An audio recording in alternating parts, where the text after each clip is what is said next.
sebenarnya bagaimana sih Pak cara kita menumbuhkan link heart ini, karena ini rahasianya kan Pak, rahasianya untuk membangun di bisnis jaringan ini gitu kan Pak. Jadi linknya itu jangan link bisnis tapi link heart gitu ya Pak.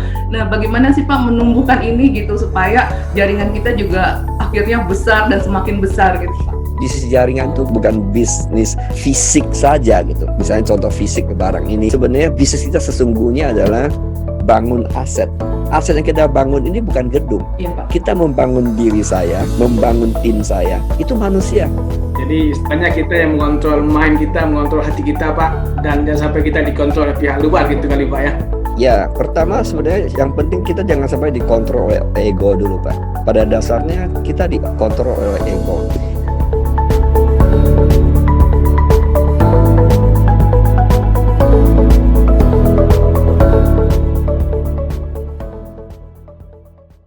Halo Pak Onggi, very good morning. Lama sekali tidak bertemu Pak Onggi secara fisik, tapi luar biasa tetap bersyukur. Kenapa? Karena walaupun demikian tetap bisa berjumpa secara virtual Pak Onggi. Ya, morning Pak Faisal dan Bu Ami, apa kabar? Ya benar, bersyukur masih ketemu di udara ya. Alhamdulillah sehat walafiat Pak, kami di Jakarta juga terus menjaga bagaimana supaya mental pikiran kami juga bisa terus positif. Karena mungkin dengan demikian bisa survive dalam kondisi-kondisi yang boleh katakan sulit ini Pak. Ya benar, karena kontrol pikiran adalah segalanya akan oke. Baik Pak Onggi, senang sekali bisa bertemu Bapak pada hari ini. Saya berdua dengan Ami dan si saya. Pada hari ini juga kami merasa sangat beruntung bisa berjumpa dengan Pak Onggi, bisa interview Pak Onggi, suatu hal yang luar biasa karena pengalaman, wisdom itu adalah hal yang sangat berharga bagi kami Pak dan juga bagi si saya Pak. Tentang makna keluarga FFG bagi Bapak Onggi selaku founder FFG Pak itu sendiri. Nah, itu mungkin yang kami ingin angkat topik pada hari ini gitu Pak. Iya Pak, kalau boleh saya sambungkan Pak, jadi FFG ini kan terkenal dengan value your life, jadi value-nya Pak ya, dimana kan kalau sebuah organisasi itu kan memang yang dipentingkan adalah pilarnya dan fondasinya lah gitu ya Pak ya. Nah, bagaimana pada saat Pak Onggi membangun FFG ini Pak awalnya gitu, apakah Bapak memang sudah membayangkan gitu bahwa akan seperti ini gitu organisasi ini, di mana value-nya seperti family dan lain-lain gitu Pak. Bahkan kan FFG ini kan bisa ke 5 benua, jadi emang value ini penting banget. Yang kami ingin tahu tuh apakah di awal itu memang Pak Onggi sudah membayangkan gitu Pak bahwa oh ini yang akan dikedepankan gitu value-value ini. Pertanyaannya dalam ya. Ya benar, jadi core value-nya mesti ada. Saya rasa hidup pribadi maupun perusahaan yang besar gitu ya, atau organisasi manapun yang besar, selalu mereka ada core value. Nah, core value di FFG memang value you life tadi. Walaupun satu kalimat value you life, tapi kalau kita mau simak lebih dalam lagi, itu banyak aspek di dalamnya. Nah, yang saya temukan di bisnis jaringan, mulai dari bangun bisnis jaringan tuh dari yang tidak mengerti, proses akhirnya mulai mengerti dan banyak interaktif dengan manusia dari berbagai kalangan. Dan saya melihat bahwa bisnis jaringan ini satu bisnis yang bagus, tapi sayangnya sebagiannya, saya nggak bilang semua, sebagian leader tanda kutip di bisnis jaringan itu kadang-kadang misleading. Misleading dalam arti terlalu mengagung-agungkan penghasilannya. Kalau kita lihat ya, kadang-kadang orang juga kurang gitu simpati sama pelaku bisnis jaringan. Kadang-kadang yang ditonjolkan uang gitu. Oh, rumah mewah, mobil mewah, yang ditampilkan selalu itu aja gitu. Sebenarnya kita ngerti maksud dan tujuan mereka. Maksud dan tujuan mereka adalah untuk menginspirasi atau meng-attract orang untuk join. Tapi sayangnya semakin dalam akhirnya jadi misleading. Dan saya merasa itu sayang. Padahal nilai-nilai dalam bisnis jaringan itu boleh katakan hampir semua aspek kehidupan ada di bisnis jaringan. Sehingga pada saat waktu kita set posisi FFG ini, kita sudah meletakkan fondasi itu sebenarnya. Karena Kalau kita tahu kan tahun 2003 FFG itu cikal bakalnya sebenarnya. Dan itu juga cikal bakalnya Value Life Bootcamp juga mulai di 2003. Sehingga pada saat bersamaan kita sudah meletakkan fondasi itu, love itu adalah basic dari semua basicnya. Dan kalau kita bilang keluarga juga begitu kan. Keluarga juga basicnya apa? Love kok. Iya kan? Nah, love yang melekatkan antara Pak Faisal dengan Bu Ami, dengan anak-anak, itu kan love yang unconditional love yang di rumah tangga itu yang tidak bisa digoncangkan oleh apapun seharusnya ya. Nah, itu yang kita harapkan di FFG. Gitu. Wah, luar biasa sekali, Pak. Pak Onggi, kalau kita melihat kepada suatu konsep penciptaan manusia, Pak, itu satu kreasi daripada Tuhan yang sangat-sangat luar biasa. Kenapa? Karena manusia diciptakan dalam bentuk yang begitu sempurna dan juga dengan sebenarnya sudah diberikan value-value di samping itu, Pak. Nah, dikaitkan dengan value yang tadi Bapak punya cita-cita di awal, merakit pelan-pelan, kemudian implementasi dengan tim, dengan core tim Bapak Onggi, dengan berbagai pengalaman Pak Onggi, dan kalau kita sinkronkan, kita kombinasikan dengan tujuan penciptaan manusia oleh Tuhan sendiri, bagaimana seharusnya manusia itu harus bersikap, Pak? Karena dikaitkan juga dengan kondisi pada masa sekarang begitu banyak challenge dalam kehidupan ini, Pak. Ya, kalau kita lihat ya Pak Faisal kan sangat mendalami juga tentang filosofi ajarannya maupun keyakinan yang Pak Faisal percaya dan sebagainya. Dan memang pada dasarnya manusia diciptakan tuh baik ya Pak. Pak Faisal pada dasarnya baik, saya pada dasarnya baik, Bu Ami pada dasarnya baik, pendengar siapapun di sini pada dasarnya kita dilahirkan orang baik. Nah, sebenarnya kenapa dikatakan timbullah orang jahat gitu ya? Sebenarnya apa yang dikategorikan jahat? Yang dikategorikan jahat itu adalah kalau tidak sesuai dengan apa yang seharusnya ditentukan oleh apa, misalnya ajaran agama maupun kalau dalam pemerintahan atau sistem gitu. Keluar dari sistem kan sudah bahwa itu melanggar kan hampir equal dengan sudah melakukan kejahatan gitu. Nah, pada prinsipnya adalah manusia itu baik, tapi karena tadi kan bahwa menghadapi kehidupan nyata di dunia modern ini kan sedikit berbeda di zaman nenek moyang kita, Pak ya. Ya, betul. Nenek moyang kita gitu ya, ribuan tahun yang lalu mungkin tanpa harus cari uang. Mereka lapar ya tinggal petik aja daun-daunan, sabut singkong, makan kenyang satu hari. Kan ada di sungai, Pak. Ya, kalau misalnya lapar lagi ke hutan ya, misalnya tombak kelinci atau mancing ikan di sungai, makan satu hari, bahagia gitu. Betul, Pak. Nah, hari ini di tengah kota Jakarta gitu, gimana mau tombak kelinci di tengah kota Jakarta gitu kan? Bagaimana mancing ikan sungai di Jakarta gitu. Kalaupun ada ikannya pun mungkin tidak layak dimakan gitu kan, pencemaran yang luar biasa. Nah, hal semacam ini akan memaksakan orang muter otak untuk mempertahankan hidup. Nah, pada saat muter otak ini ada dua kemungkinan. Apakah dia mulai otaknya dengan tetap tidak keluar dari jalur tadi, kejahatan tadi, atau dia keluar dari jalur. Nah, pada saat dia keluar dari jalur itu, siapa yang kontrol dia? Nobody, Pak. Nah, kembali lagi dasar kenapa sebenarnya ajaran agama apapun mengajarkan buat kebaikan. Nah, basic-basic ini kan bisa luntur. Karena apa? Oleh tantangan kehidupan yang tuntutan yang semacam itu, Pak. Kalau saya lihat sih faktor itu. Nah, konsep-konsep yang kita terapkan di FFG, core value-nya kita tidak boleh keluar dari itu. Ya, tidak boleh keluar dari itu dalam arti ya pakai hati lah. Jadi kita sangat menganjurkan ya, sangat memegang prinsip ini, selalu lakukan bisnis ini kombinasikan antara hati dan pikiran. Jadi dua ini mesti di-combine. Yang celakanya kalau kita bisnis hanya semua pakai logika. Nah, logika. Ya, kalau kita hanya pakai logika, pada dasarnya manusia itu memang dididik hanya menggunakan otak kiri, Pak. Sekolah manapun gitu ya, sekolah manapun akan mendidik kita pakai otak kiri. Bisnis pun dididik menjadi otak kiri. Kebanyakannya, hampir semuanya. Nah, kalau kita ngerti otak kiri itu apa, Pak? Kalau kita belajar tentang otak kanan dan otak kiri itu hanya fokus pada untung, dan untung. Nah, kalau fokusnya hanya untung, dan untung, bisa nggak value-value lain itu disingkirkan, Pak? Sangat mungkin.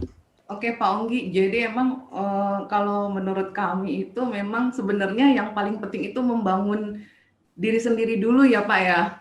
kan seperti konsep yang sering Pak Onggi sharingkan ya kan, Pak Onggi sampaikan kepada kami gitu tentang konsep membangun diri sendiri dulu, baru membangun keluarga dan negeri. Nah, Pak, boleh nggak Pak kami dapat lebih dalam lagi tentang konsep ini seperti apa sih? Maksudnya membangun diri sendiri, terus udah gitu juga me, family, yang akhirnya sampai ke nation dan dunia gitu Pak. Karena kan Pak Onggi sendiri kan seperti kami tahu kan memang sudah sampai ke dunia gitu Pak. Boleh Pak di-sharingkan kepada kami? Ya, Bu Ami, sebenarnya kalau kita mau pelajari lebih dalam ya, kenapa dunia ini kacau? Saya nggak bilang Indonesia saja ya, dunia gitu. Kenapa dunia ini kacau gitu? Sebenarnya adalah banyak faktor karena terlalu fokus ke orang yang lain. Tunjukkan, kita main tunjukkan. Ya, sebenarnya pada saat kita tunjuk itu adalah satu sign bahwa ketidaksempurnaan orang tersebut gitu. Kalau kita belajar dari nabi gitu ya, nabi manapun gitu Pak Faisal kan ngerti lah gitu. Saya rasa semua mengajarkan bahwa benahi diri kok. Ya, nah cuma kesininya orang-orang setelah zaman sekarang ya semakin luntur Pak, spiritualnya orang tuh luntur sebenarnya, benar. Mungkin agamanya masih melekat gitu ya, agamanya masih melekat, tapi bisa spiritualnya nggak melekat. Jadi agama dengan spiritual dua hal berbeda. Beragama belum tentu dia spiritualnya oke. Ya. Nah, dalam hal inilah sering terjadi perselisihan agama pun begitu kan Pak. Ya. Karena saling tunjuk agamamu kurang, agama saya lebih baik. Nah, di situ kan timbul satu gesekan yang tidak perlu. Demikian juga dalam rumah tangga gitu ya. Kenapa suami istri ribut gitu? Ya pasti suami bilang istrinya nggak oke, istri bilang suaminya nggak oke gitu kan. Benar kan? Demikian juga ada anak sama orang tua ribut gitu. Ya pasti anaknya bilang papanya nggak oke atau mamanya nggak oke, atau sebaliknya orang tuanya bilang anaknya nggak oke. Tapi pernah nggak misalnya masing-masing fokus perbaiki diri aja? Dan ini hampir tidak, karena kenapa? Juga kaitan kepada manusia pada dasarnya adalah ego, Pak. Ya, saya itu ego, Pak Faisal itu ego, Bu Ami itu ego. Nah, cuma ego kita itu seberapa besar, seberapa tinggi. Nah, disinilah membutuhkan satu komitmen ya, Pak. Komitmen, termasuk saya sampai hari itu berkomitmen bagaimana mengontrol ego ini, jangan sampai ego menelan saya gitu. Nah, kalau sampai orang yang terus menunjuk itu tanpa sadar, sebenarnya dia sudah ditelan oleh egonya. Jadi istilahnya kita yang mengontrol mind kita, mengontrol hati kita Pak, dan jangan sampai kita dikontrol oleh pihak luar gitu kali Pak ya. Ya, pertama sebenarnya yang penting kita jangan sampai dikontrol oleh ego dulu Pak. Pada dasarnya kita dikontrol oleh ego. Oke, kita lihat ya Pak ya. Ego pribadi, ego keluarga, ego kelompok. Ya kan, kelompok itu bisa organisasi, bisa keyakinan, bisa dan lain-lain. Ego negara, ego bangsa. Kalau kita lihat antar bangsa ribut juga kadang-kadang ada ego bangsanya kan. Ya kan, lihat baca sejarah lah, sejarah dunia ini gitu. Kadang-kadang hanya hal-hal sepele Pak. Bisa hanya tersinggung gitu, ribut gitu. Rebutan istri misalnya, rebutan cewek gitu ya. Zaman dulu raja-raja bisa ribut gitu. Benar-benar. Ya enak kalau direbutin Pak, enak tuh Pak. Ya direbutkan hanya misalnya satu wanita gitu. Itu antar negara ribut, perang-perangan terjadi gitu. Zaman dulu kan begitu. Ya kan? Betul. Hanya kalau kadang-kadang juga hanya karena ego tersinggung oleh negara tetangga gitu. Ya perang gitu kan. Ya itu realita. Itu sampai sekarang pun masih berlangsung Pak, tanpa disadari. Cuma sekarang perangnya ya mungkin ya perang fisik sudah berkurang, tapi sebenarnya perang itu tidak berakhir, masih mentalnya perang. Tapi justru perang mental ini kadang-kadang lebih membahayakan Pak. Lebih membunuh daripada perang fisik. Nah, sebenarnya tadi kalau ditanya Bu Ami, apakah harus kita lakukan? Sebenarnya kalau seandainya paling ideal dalam kalau mau hidup peace gitu. Peace buat diri saya, peace untuk keluarga saya, peace untuk lingkungan saya, bangsa dan negara saya dan dunia, adalah setiap individu hanya koreksi dirinya saja. Perbaiki diri. Perbaiki diri. Saya tidak berhak menghakimi Bu Ami atau kehidupannya Bang Faisal gitu. Sementara saya belum tentu benar. Tentang keyakinan aja lah. Saya tidak bisa memvonis keyakinannya Bapak salah. Saya yang belum tentu saya menjalankan agama keyakinan saya 100% loh. Apa haknya saya untuk menghakimin gitu? Ya kan? Ya. Ya, yang benar, yang bisa menentukan ini kan Tuhan yang menentukan. Ya kan? Ya. Betul nggak? Nah, demikian juga kehidupan yang lain-lain sebenarnya itu basicnya kan di situ, Pak. Tapi dalam yang lain-lain juga begitu. Yang benar adalah koreksi diri, improve diri saya. Ya udah, kalau orang lain kekurangannya, ya kasih waktu dia bertumbuh. Ya kan? Ya, betul, Pak. Kan kita kan nggak sabar ingin merubah istri, ingin merubah suami, ya kan, ingin merubah anak. Kalau dalam bisnis jaringan ingin merubah karakter downline kita, Iya, upline betul kita, tuh, Pak. Gregetan. ya, ya gregetan. Aduh. Nah, artinya kita di sini tidak ada ruang toleransinya, kita sempit itu, ya kan? Nah, kalau kita mau lihat lebih jauh lagi, kita juga Juga gitu, setiap kita lah ya, kita juga gitu, Pak. Benar Pak Faisal. Kita kan coba dari anak waktu masih anak-anak sampai hari ini, Pak Bang Faisal gitu. Coba lihat dari kecil kan banyak juga kita yang salah gitu ya, tidak ngerti kita salah. Ya kan, bandel. Tapi setelah kita tumbuh dewasa, kita akan mengerti, oh, saya juga kesalahan ini, kesalahan ini. Kok orang dulu kok bisa sabar sama saya misalkan. Kok orang dulu kok bisa mengerti saya. Nah, kalau kita mengerti seperti itu, dulu kita juga banyak membuat kesalahan misalkan ya. Kesalahan tuh bisa jadi karena ketidakmengerti aja gitu kan. Jadi kalau bisa seperti kita juga seperti itu, ya kita mesti memberikan ruang dong ke orang lain seperti itu gitu. Peace, Pak. Dahsyat banget ya, Pak. Aduh. Berarti jadi tentang ego ya, terus udah gitu juga apa tentang berdamai ya Pak ya, berdamai dengan diri sendiri dulu ya Pak. Terus juga memperbesar toleransi ya Pak ya. Ya sebenarnya kan itu kan, kenapa toleransi makin sempit? Prinsipnya itu Pak, semakin ego kita besar, toleransi itu jadi menyempit. Iya benar-benar. Itu hukumnya. Misalnya contoh lah kita di FFG lah, misalnya aja ya, kita ego, kita lah FFG the best in the world, yang lain nggak bagus, misalnya.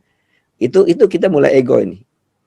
Artinya kita mulai menyempitkan toleransi kepada MLM yang lain, bisnis MLM yang lain, betul kan? Betul, Pak. Nah, padahal belum tentu kita yang terbaik. Iya kan? Nah, kita boleh bangga dengan kebaikan yang kita miliki. Dengan apa? Tunjukkan kebanggaan kita. Ya terus bertindak yang baik. Melakukan yang baik.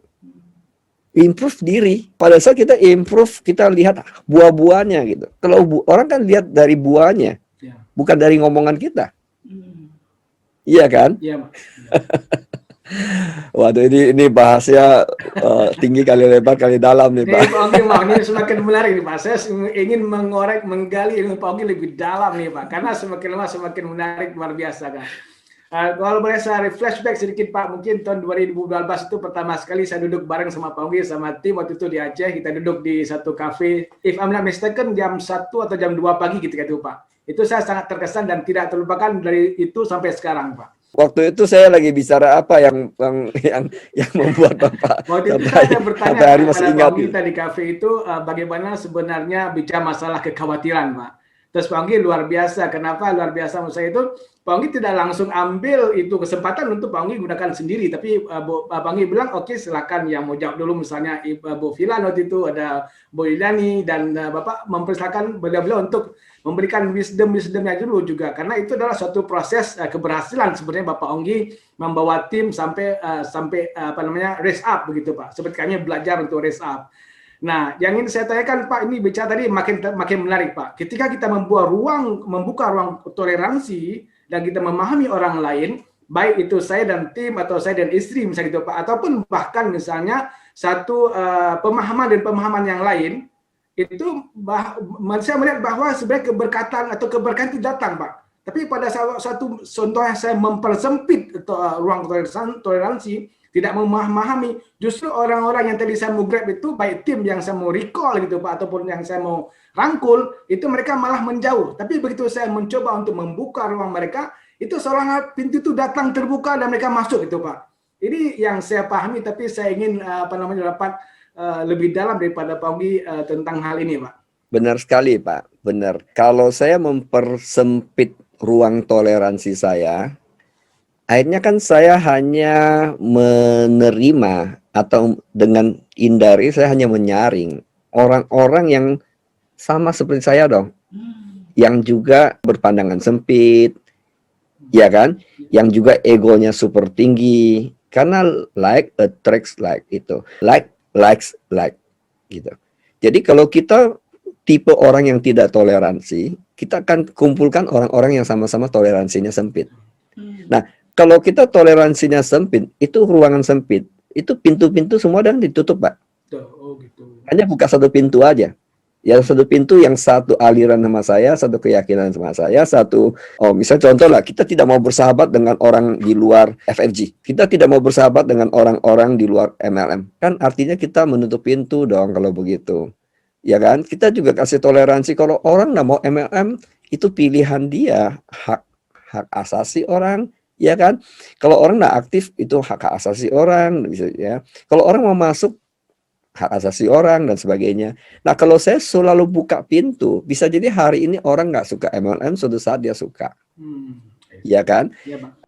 Demikian juga saya sangat yakin, Pak, secara spiritual, luck juga begitu. Kalau kita membuka hati ini, Pak, ya, hati kita tuh longgar gitu. Gratitude.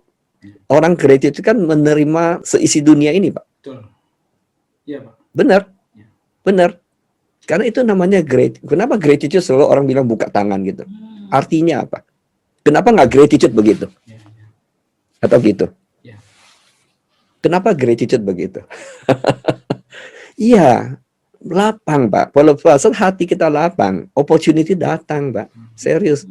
Nah, contoh dalam bisnis kita, jaringan kita, opportunity apa? Bisa jadi orang dari negara lain, ya kan, berdatangan dari teman-teman dari Nusantara, berbeda keyakinan, berbeda agama, berbeda ras dan suku, dan kita tetap merangkul jadi satu. Iya kan?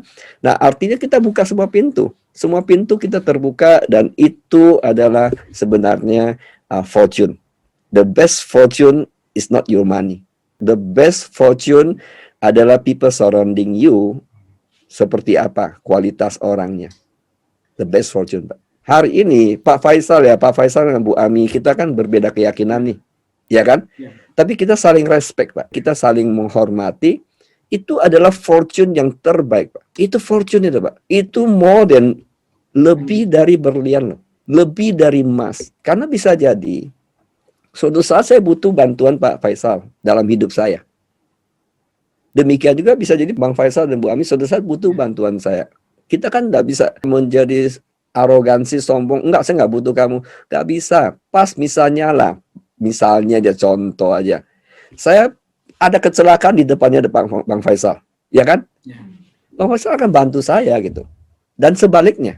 Dan kita tahu nggak kecelakaan itu bisa kita kontrol?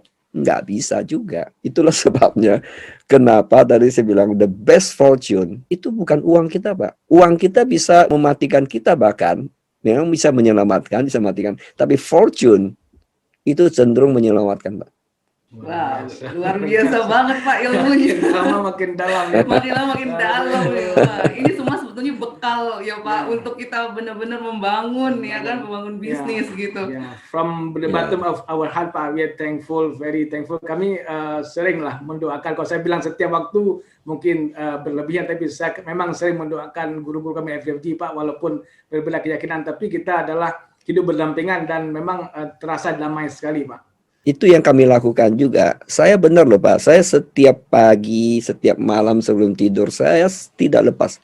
Saya doakan keluarga FFG dimanapun mereka berada. Agama apapun, keyakinan agama apapun, warna kulit apapun. Bapak Ibu kan tahu kan jaringan kita sekarang mendunia kan. Artinya suku bangsanya beda-beda kan. Kami nggak peduli, perbedaan itu adalah indah kan. Nah itu namanya fortune. Bayangin apa? Saya ke Aceh, saya diterima sebagai keluarga. Itu buat saya tuh suatu fortune yang luar biasa, Pak. Luar biasa. Benar. Nah, demikian juga saya sampai di Pasifik, sampai di Afrika dan sebagainya, Amerika dan sebagainya. Kita diterima gitu. Diterima, mereka nggak lihat kita dari Indonesia.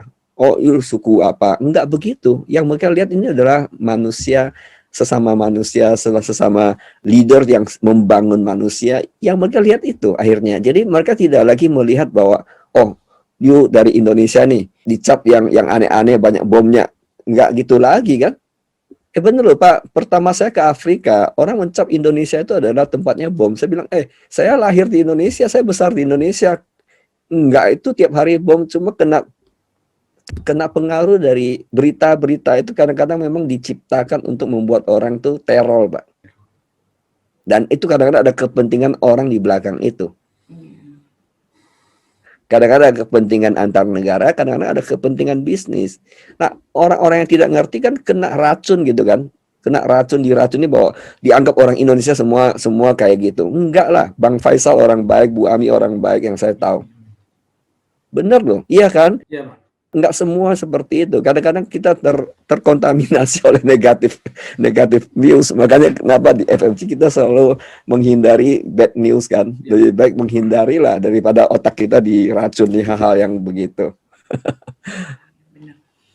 Pak Onggi, ini kembali ke bisnis ya Pak, karena kan saya pribadi juga kan sering dengar ya guru-guru kami itu mengatakan link heart. Nah, ini nih Pak, saya tuh kepengen tahu banyak banget gitu. Sebenarnya bagaimana sih Pak cara kita menumbuhkan link heart ini? Karena ini rahasianya kan Pak, rahasianya untuk membangun di bisnis jaringan ini gitu kan Pak. Kan Pak Onggi juga sering bilang kan, jadi linknya itu jangan link bisnis tapi link heart gitu ya Pak. Nah, bagaimana sih Pak menumbuhkan ini gitu supaya jaringan kita juga akhirnya besar dan semakin besar gitu Pak? Memang pada saat kalau kita bicara bisnis link heart gitu ya Pak atau Ibu Ami, ya orang umum di dunia bisnis bisa menertawain kita. Mungkin cara nertawainya dalam hati kecil dia aja. Lu gila lu, bisnis pakai hati gitu kan. Iya betul Pak. Bisnis hitung-hitungan, calculation. Karena bisnis ya namanya tadi kan otak kiri kan Pak. Iya benar Pak. Ya, bisnis kan hanya bicara untung, dan untung. Otak kiri kan bicara untung, kalkulasi. Otak kita itu otak kalkulasi, otak kiri. Nah, kalau hati nggak kalkulasi, Bu Ami sampai hari ini tidak akan mengkalkulasikan cintamu pada anakmu. Nah, ingat ya, ibu hamil 9 bulannya, bawa kamu kemana-mana ya, hujan, kadang-kadang badan saya sakit, tapi saya melindungi kamu ya. Bu Ami sampai kapanpun tidak ngomong begitu. Kalau Bu Ami ngomong gitu, itu artinya otak bisnis. Ya kan? Ya. Sehingga hati itu tidak pernah kalkulasi. Hati itu tidak pernah kalkulasi. Yang bisa kalkulasi itu otak kita. Otak kiri kita khususnya. Nah, sekarang kita lihat bisnis jaringan itu bukan bisnis fisik saja gitu. Misalnya contoh fisik ke barang ini atau enggak. Sebenarnya bisnis kita sesungguhnya adalah bangun aset. Nah, aset yang kita bangun ini bukan gedung. Kalau gedung, kita nggak perlu pakai hati. Gedung pakai logika cukup. Fondasinya sekian, besinya harus sekian, kali sekian. Oke, itu kan pakai logika semua. Tapi kan kita nggak membangun gedung. Iya kan? Iya, Pak. Kita membangun diri saya, membangun tim saya. Itu manusia.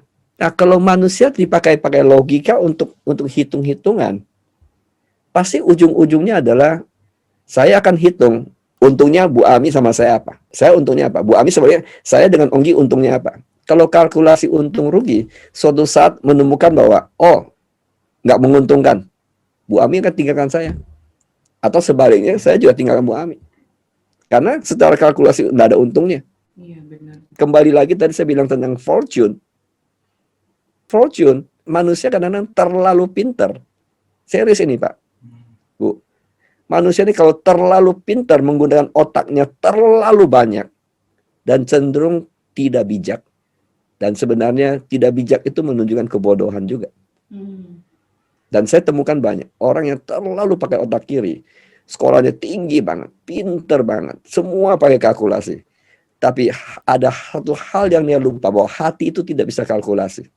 Contoh lah, kalau saya melukai perasaannya Bu Ami yang paling dalam, esensial gitu ya, atau Bang Faisal, walaupun kamu untung di bisnis ini, kamu akan say goodbye my love.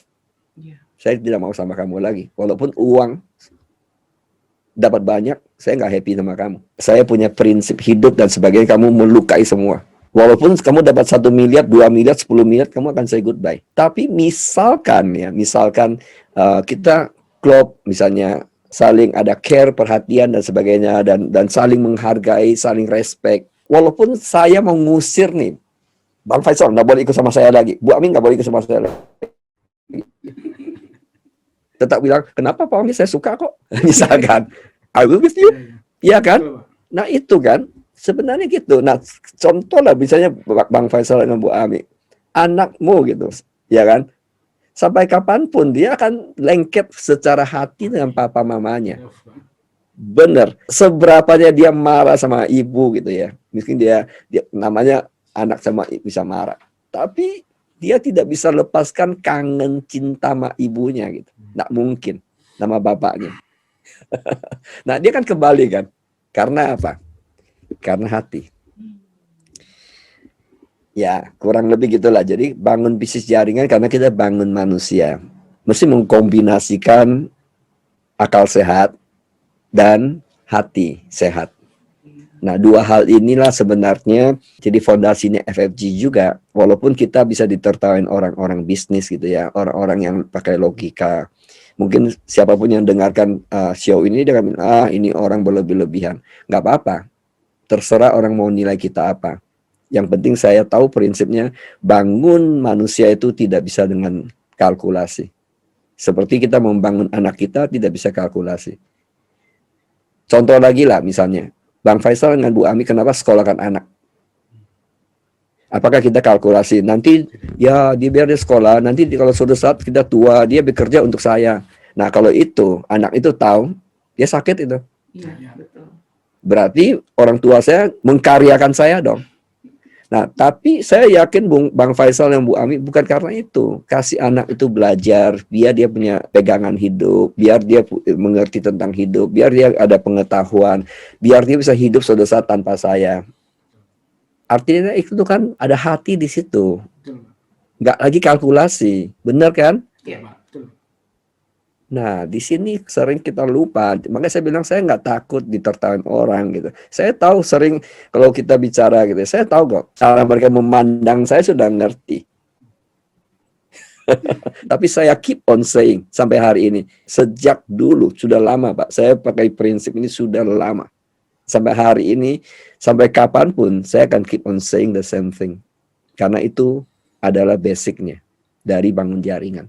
Wow, dahsyat banget nih Pak Onggi. Kita dapat rahasianya membangun bisnis jaringan seperti Pak Onggi di 5 benua. Jadi memang downline itu juga seperti anak ya berarti ya Pak ya. Kita memperlakukan seperti anak kita ya Pak.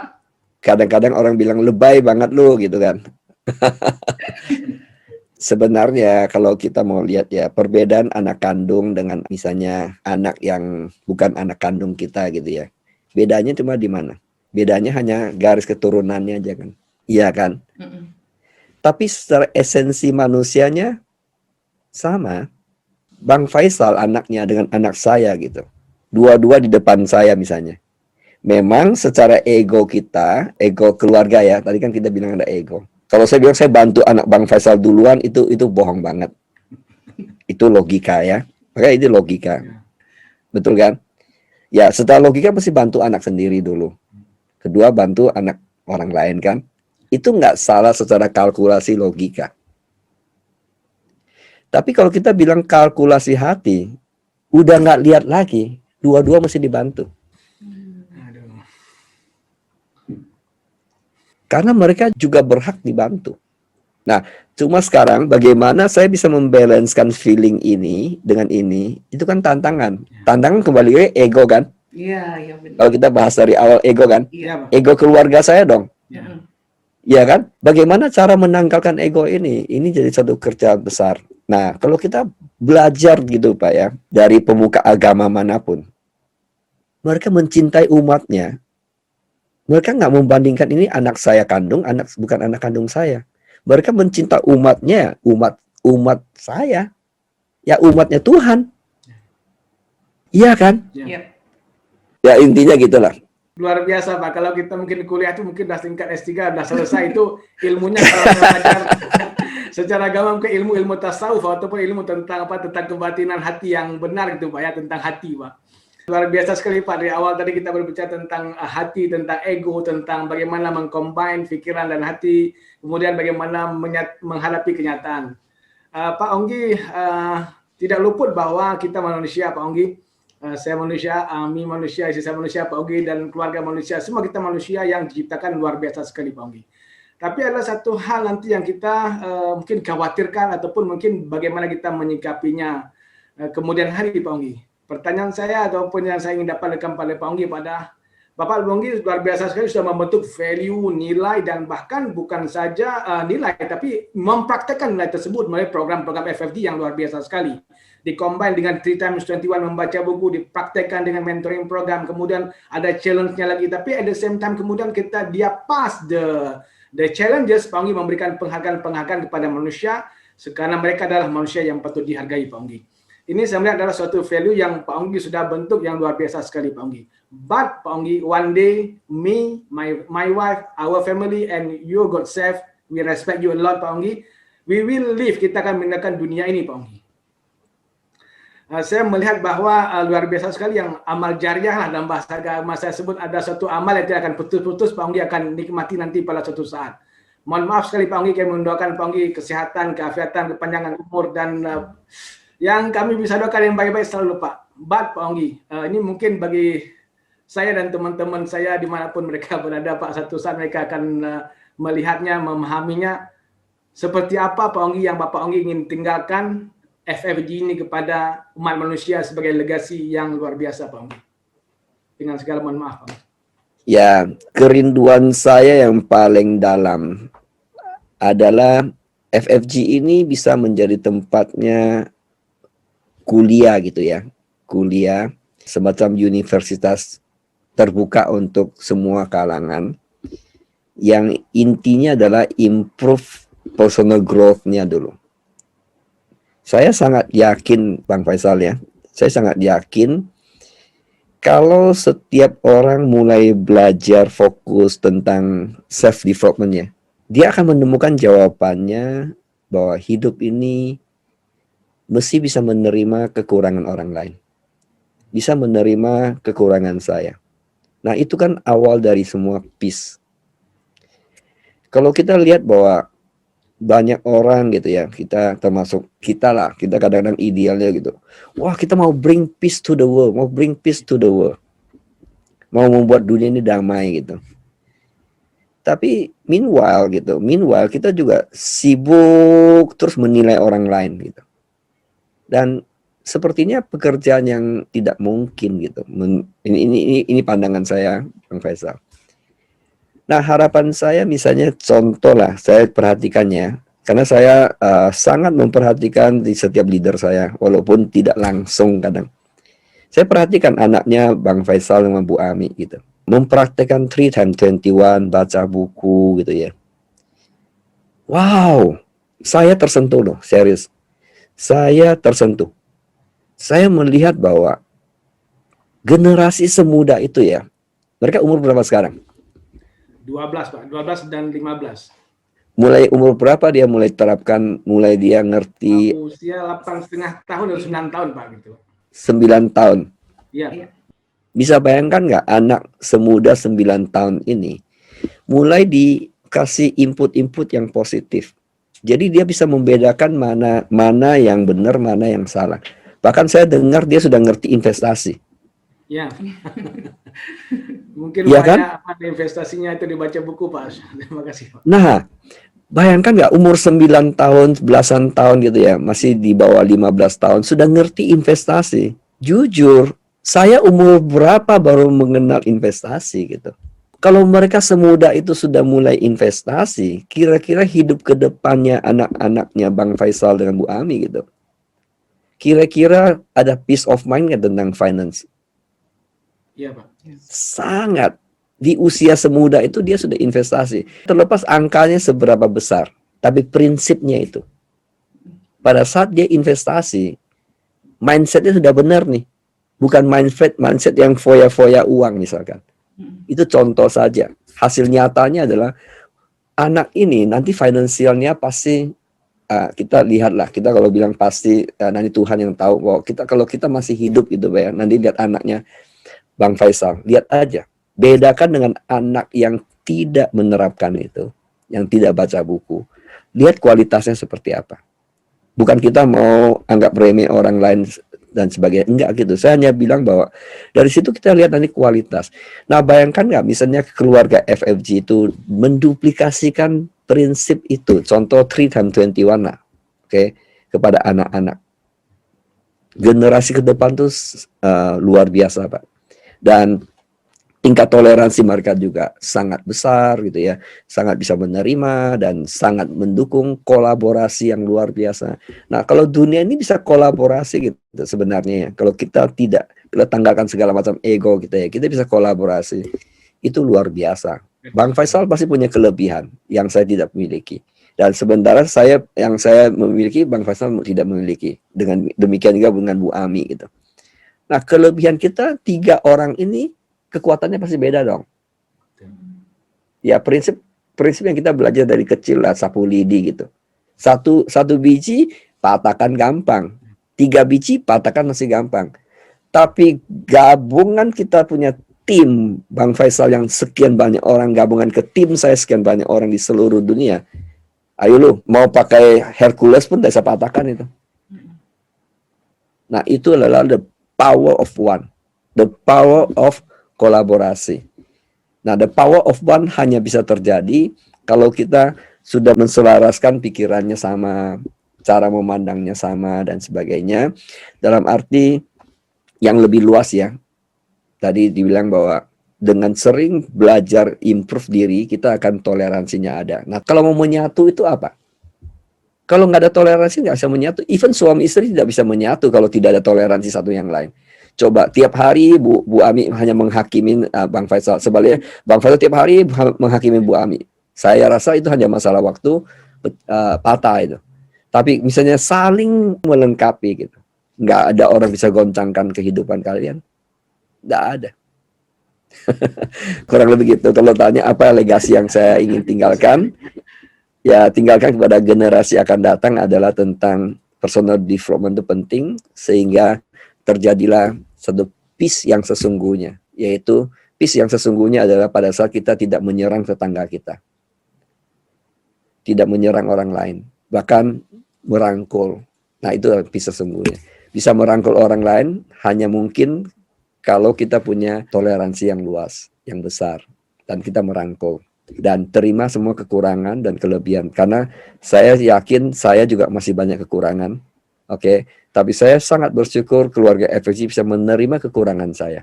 Dan itulah kebahagiaan saya yang terbesar. My fortune, the best fortune.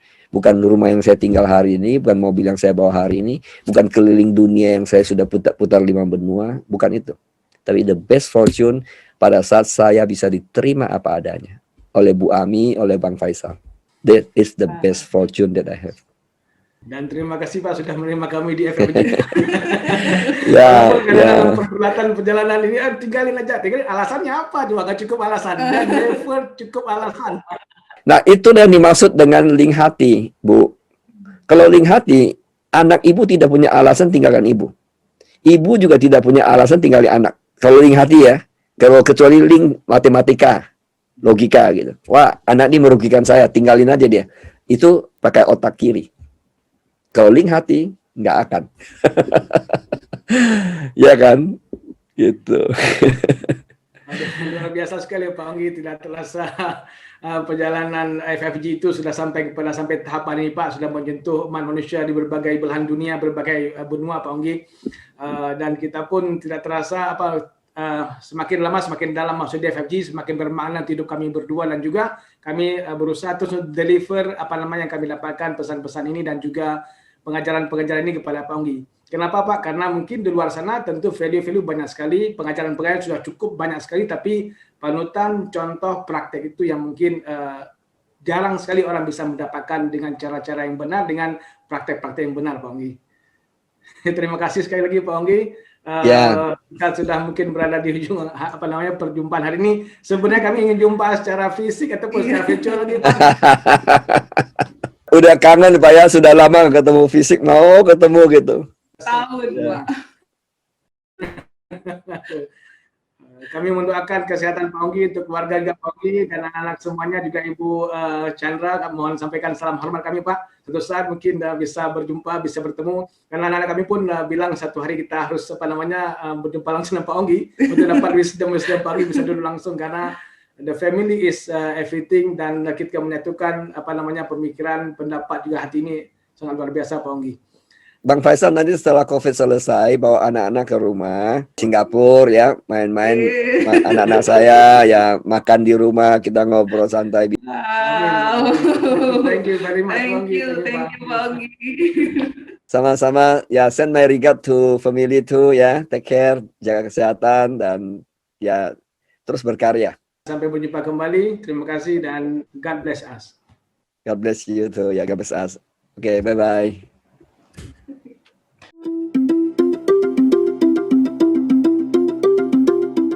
Apa sih Pak sebenarnya tips atau rahasia Bapak gitu ya untuk bisa terus maju gitu, walaupun Bapak mengalami jatuh bangun seperti itu gitu loh. Terus tapi Bapak tetap mempunyai mental yang strong gitu loh untuk selalu maju gitu. Enjoy saja, karena saya di bisnis jaringan saya sudah sampai titik tertentu yang saya bisa enjoy the process, dan pada intinya kalau kita terus berjuang ada saatnya naik kembali. Kalau kita ngomong membangun jaringan, mendapatkan passive income, itu kan sebenarnya bukan hal yang instan ya Pak ya. Karena itu membutuhkan proses. So dari pengalaman Bapak nih, bagaimana sih Bapak itu bisa tetap fokus gitu ya, terus nggak melirik opportunity lain gitu Pak di luaran sana? Memang semua bidang tanpa kecuali, kalau seseorang mau fokus di bidang itu, impossible dia tidak berhasil.